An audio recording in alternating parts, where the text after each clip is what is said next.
Okay, let's talk about isolation. So before you even begin to attempt isolation, let's make sure we've got the right tweezer. So I know that the straight tweezers aren't for everybody, but this is the one that I'm going to try and make an example of. This is the Loft Lashes tweezer, which is available on my website.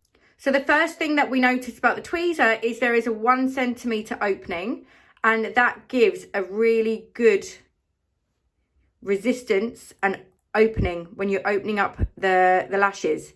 If they're already like this, if they're sort of 5 mils opening, you're not going to be able to open up the lashes.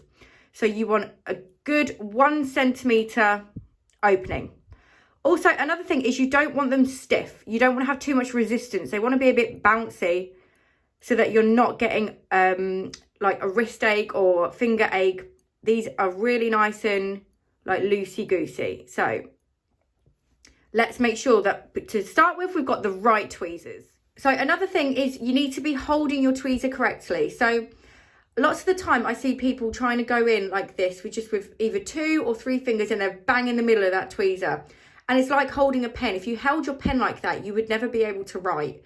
So you need to get all of your fingers on that tweezer to get the maximum amount of support. So I'm actually holding it down a little bit further than that. My tweezers here have got the diamond cut grip, and my last finger is on there. And I'm holding it like a pen. And it is very foreign to begin with, especially if you're starting out, to hold anything with the opposite hand that you write with. So by holding it all the way down, you can lean on your client's head, and it just gives you that extra support to be going in and finding them straight away, which obviously I'm not right now. So, and it's quicker. If I'm doing it like this, and I just can't do it. Yeah, so you can see that it's the difference there is a lot better. Get all your fingers on there and get leaning on that head. Okay, and then the third thing that I tend to do is you're going to come in the bottom section. So this bottom third, so that's the lash line, mid, and then the tips. We're going to come from the bottom third in with them closed and then open.